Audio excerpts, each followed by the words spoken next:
আসসালামু আলাইকুম, বাংলা সংবাদে আপনাকে স্বাগতম। আজকের সংবাদের শুরুতেই জানিয়ে দিব, অপারেশন ডেভিল হান্ট, 7 দিনে সারা দেশে গ্রেপ্তার ৩,৯২৪। জাতীয় নির্বাচন পেছানোর চক্রান্ত চলছে, অভিযোগ বিএনপির। উদ্ধার করা হলো আবু সাইদকে হত্যার গুম করা সিসিটিভি ফুটেজ, বেরিয়ে এলো চাঞ্চল্যকর তথ্য। সালমানকে সরাসরি হুমকি দিল নিষিদ্ধ ছাত্রলীগ নেতা। আয়নাঘরে যেতে ডক্টর ইউনূসের 6 মাসের বিলম্ব নিয়ে যা বললেন আজমি। বিএনপি নেতার হামলায় আহত যুবদল নেতার মৃত্যু। অপারেশন ডেভিল হান্ট, 7 দিনে সারা দেশে গ্রেপ্তার ৩,৯২৪। ঢাকাসহ সারা দেশে শুরু হওয়া অপারেশন ডেভিল হান্টে গত 7 দিনে গ্রেপ্তার করা হয়েছে ৩,৯২৪ জনকে।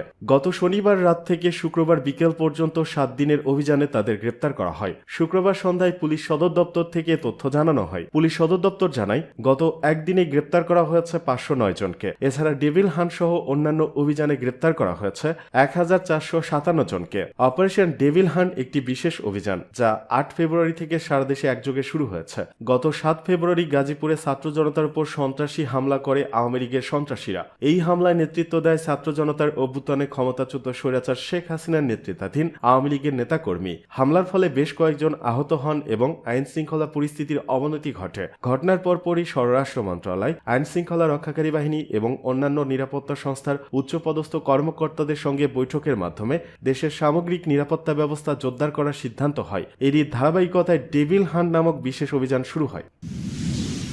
জাতীয় নির্বাচন পেছানোর চক্রান্ত চলছে, অভিযোগ বিএনপির।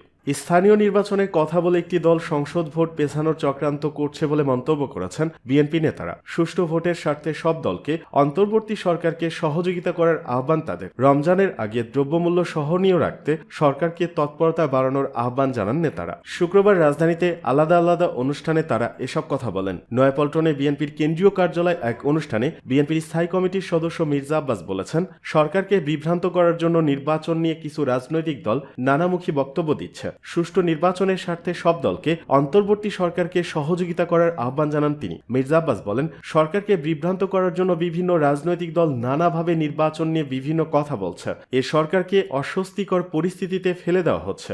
আমরা সরকারকে বলতে চাই, আপনারা ডিসেম্বরে নির্বাচনের ঘোষণা দিয়েছেন, ডিসেম্বরে নির্বাচন দেন। আর জাতীয় প্রেস ক্লাবের সামনে মুক্তিযুদ্ধের প্রজন্মে আয়োজিত নাগরিক সমাবেশে বিএনপির চেয়ারপারসন উপদেষ্টা জয়নুল আবেদিন ফারুক বলেছেন, জাতীয় নির্বাচনের আগে স্থানীয় নির্বাচনের কথা বলে একটি দল নতুন করে ষড়যন্ত্র শুরু করেছে। বিএনপি তা মেনে নেবে না বলেও হুঁশিয়ারি তার। জয়নুল আবেদিন ফারুক বলেন, আমরা অন্তর্বর্তী সরকারকে সমর্থন দিলেও নির্বাচন নিয়ে কোনো চক্রান্ত হলে আল্লাহ ছাড়া আর কারো কাছে মাথা নত করব না।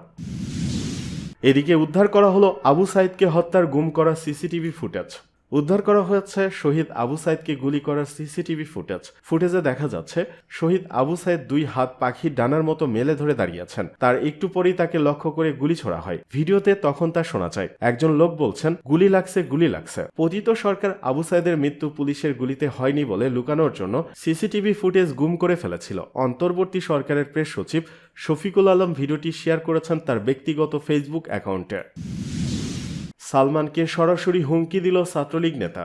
মডেল ও ইউটিউবার সালমান মুক্তাদিরকে সরাসরি হুমকি দিল নিষিদ্ধ ছাত্রলীগের সাবেক সাধারণ সম্পাদক সিদ্দিকী নাজমুল আলম। নাজমুল তার ব্যক্তিগত ফেসবুক অ্যাকাউন্টে সালমান মুক্তাদিরের একটি ছবি শেয়ার করে লিখেন, তুই যত বড় হ্যাডামলার পুত্রই হও না কেন, অথবা যত শক্তিশালী বাপের জামাই হও না কেন, তোর বিচার রাজপথেই হবে। বুঝছো পুরুষ Sunny Leone, just chill now but not for long. উল্লেখ্য যে সালমান মুক্তাদির গণঅভ্যুত্থানে পতিত সরকারের বিরুদ্ধে সক্রিয় ভূমিকা পালন করেন।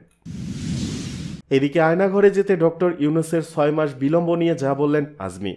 প্রধান উপদেষ্টা ডক্টর মোহাম্মদ ইউনূস আয়নাঘর দেখতে যেতে 6 মাস বিলম্ব হওয়ার প্রসঙ্গে ব্রিগেডিয়ার জেনারেল অবসরপ্রাপ্ত আব্দুল্লাহিয়াল আমান আজমি বলেছেন, একজন সরকার প্রধানের অনেকগুলো কাজ থাকে, আয়নাঘর দেখতে যাওয়া তার টপ প্রায়োরিটি কখনোই হতে পারে না। এটা আমার কমন সেন্স থেকে বলছি। আর 6 মাস পর কেন গেলেন তার উত্তর তিনি দিতে পারবেন, আমি পারবো না। সম্প্রতি তিনি একটি লাইভ টক শোতে এসে এসব কথা বলেন। আজমি বলেন, প্রধান উপদেষ্টা গুম কমিশন করে দিয়েছেন। গুম কমিশন সেপ্টেম্বর অথবা অক্টোবরে একবার গিয়েছেন। তিনি আরো জানান, সেপ্টেম্বরে গুম কমিশন তার ইন্টারভিউ নিয়েছিলেন এবং তার বর্ণনা অনুযায়ী রুমগুলো খুঁজে পেয়েছিলেন তারা প্রধান উপদেষ্টার যার আগেও ওখান থেকে ঘুরে এসেছেন বলেও জানান আজমি। একটা বিতর্কিত প্রশ্ন উঠছে, এতদিন পর কেন গেলেন? এমন প্রশ্নের জবাবে আজমি বলেন, আমরা আবেগী জাতি, আমরা আবেগ দিয়ে বেশি পরিত্যক্ত হই। তিনি বলেন, আমার বাবা বলতো জোশ এবং হুশ ব্যালেন্স করে চলতে হয়। আমার মনে হয় তিনি দুটোই ব্যালেন্স করে চলেন।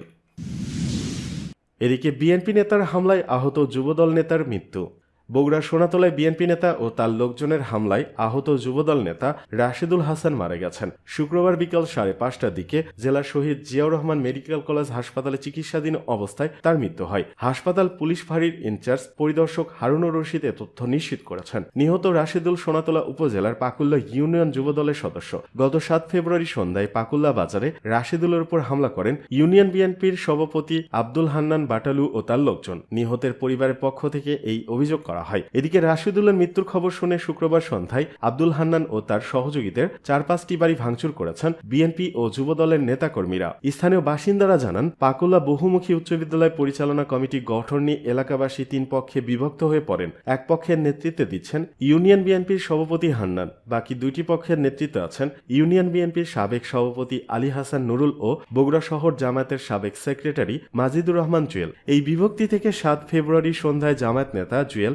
25 থেকে 30টি মোটরসাইকেল নিয়ে পাকুল্লা বাজারে মহড়া দেন। ওই দিন হান্নান দাবি করেন জুয়েল তার বাড়িতে আক্রমণ করতে যান। তাদের মোটরসাইকেল বহরে যুবদল নেতা রাশেদ ছিলেন। জুয়েল ফিরে যাওয়ার পর কে বা কারা রাশেদুলের উপর হামলা করেন? বিএনপি নেতা আলী হাসান বলেন, 7 ফেব্রুয়ারি সন্ধ্যায় যুবদল নেতা রাশেদ মোটরসাইকেল যোগে যাওয়ার সময় বাটালুর নেতৃত্বে তার লোকজন ধাওয়া করে। রাশেদ মোটরসাইকেল ফেলে রেখে একটি বাড়িতে আশ্রয় নিলে সেখানে পিটিয়ে গুরুতর আহত করা হয়। এ বিষয়ে সোনাতলা থানার ভারপ্রাপ্ত কর্মকর্তা ওসি মিল্লাদুন নবী বলেন, কমিটি গঠনকে কেন্দ্র করে বেশ কয়েকদিন সেখানে উত্তেজনা বিরাজ করছিল। সেই জেরে রাশেদ নামের একজনকে মারধর করা হয়। শুক্রবার রাশেদ মারা গেলে তার পক্ষের লোকজন বাটালু ও তার লোকজনের 4-5টি বাড়ি ভাঙচুর করেন। তবে এর আগে বাটালু ও তার লোকজন বাড়ি থেকে পালিয়ে যান। তিনি আরো বলেন, রাশেদুল মার যাওয়ার খবরে পাকুল্লা বাজারে 2 পক্ষের মধ্যে উত্তেজনা বিরাজ করছে। এলাকায় পুলিশ মোতায়েন করা হয়েছে।